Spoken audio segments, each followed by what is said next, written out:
Assalamualaikum warahmatullahi wabarakatuh. Saya Farhan Hamdan Pratama, nomor 9 dari kelas 9C, akan mengidentifikasi jenis zat yang terdapat di benda yang ada di rumah saya. Identifikasi, saya akan membacakan teori-teorinya. Bahan-bahan yang terdapat dalam kehidupan kita sehari-hari tersusun atas berbagai macam zat. Zat atau materi adalah sesuatu yang memiliki massa dan menempati ruang. Setiap zat mempunyai sifat yang berbeda. Sudah dapat dikelompokkan menjadi dua, yaitu zat tunggal dan zat campuran. Zat tunggal ialah materi yang memiliki susunan partikel yang tidak mudah diubah serta memiliki komposisi yang tetap. Zat tunggal diklasifikasikan lagi menjadi unsur dan senyawa. Unsur adalah zat yang tidak dapat diuraikan dan menjadi zat lain yang lebih sederhana. Sebagai contoh, unsur bersih yang tidak dapat diuraikan menjadi zat lain. Unsur di alam dapat dibagi menjadi 3 jenis, yaitu unsur logam, unsur non-logam, unsur semi logam.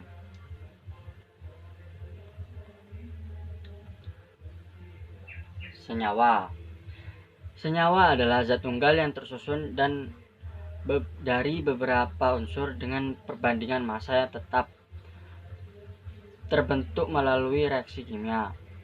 Senyawa memiliki sifat yang berbeda dengan unsur-unsur penyusunnya. Di alam ini terdapat kurang lebih 10 juta senyawa. Contoh senyawa yang dapat ditemukan di kehidupan sehari-hari antara lain air, karbon dioksida, garam, dan gula. Campuran adalah gabungan beberapa zat, baik unsur atau senyawa, dengan perbandingan tidak tetap tanpa melalui reaksi kimia. Campuran memiliki sifat dan masing-masing materi penyusunnya. Campuran dapat dikelompokkan menjadi 2, yaitu campuran homogen dan campuran heterogen. Koloid. Partikel-partikel pada koloid yang dapat dilihat dengan mikroskop ultra. Ukuran partikel antara 0,5 mm sampai dengan 1 mm. Contoh koloid susu, asap, kabut, dan agar-agar.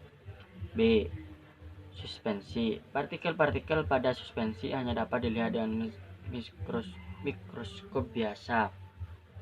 Ukuran partikel antara lebih dari 0,3 mm. Contoh suspensi minyak dengan air keruh, dan air kapur.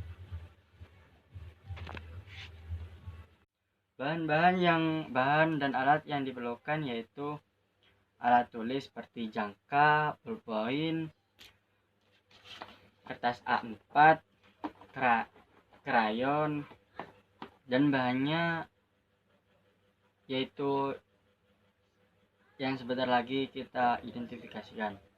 Yang termasuk dalam unsur antara lain panci. Panci ini mengandung aluminium yang berfungsi untuk memasak air dan sebagainya, yang berlambangkan Al.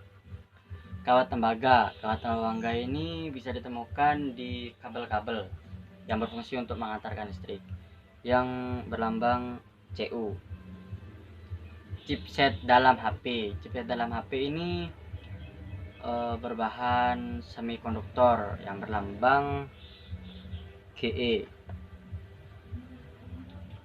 Perhiasan tersebut digunakan untuk menghiasi anggota tubuh atau fungsi lainnya, yang berlambang Au.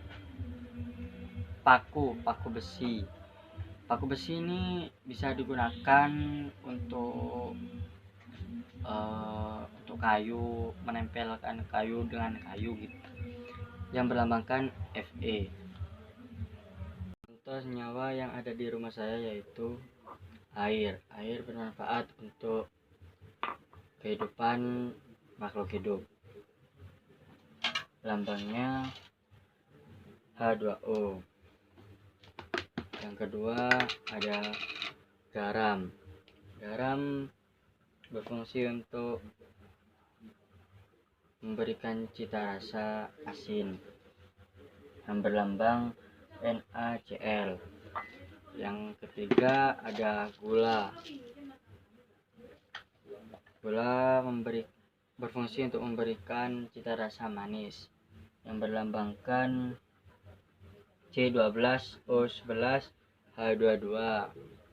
Yang keempat ada kaca yang mengandung silikon untuk melindungi berbagai debu atau kotoran yang melambangkan SiO2.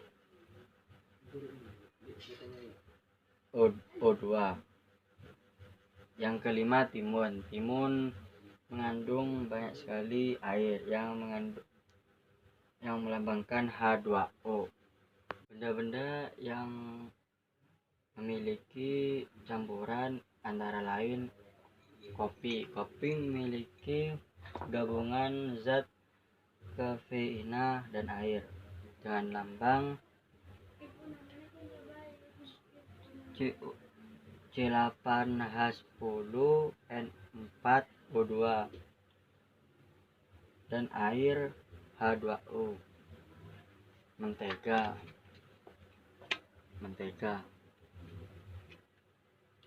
dan sedikit gabungan zat lemak dan air dengan lambang RC0RCO2H dan H2O.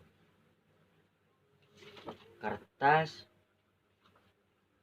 dengan gabungan natrium hidroksida dan natrium sulfida yang melambangkan NaOH dan Na2S. Mayonnaise yang memiliki gabungan zat cuka dan garam yang melambangkan CH3CO2H dan NaCl.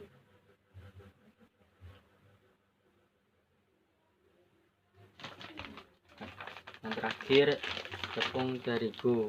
Tepung terigu memiliki gabungan yaitu padi dan amilo yang melambangkan C6H2O6 dan C6H10O5.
Jadi kesimpulannya yaitu contoh benda di rumah saya yang termasuk unsur antara lain panci, kawat tembaga, chipset, paku besi, dan emas.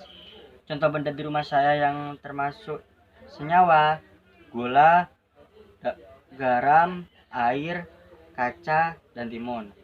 Contoh benda di rumah saya yang termasuk campuran kopi, mentega, kertas, mayones, dan tepung. Jadi Benda-benda tersebut memiliki manfaat-manfaat yang tersendiri dalam kehidupan sehari-hari makhluk hidup. Sekian dari saya. Wassalamualaikum warahmatullahi wabarakatuh.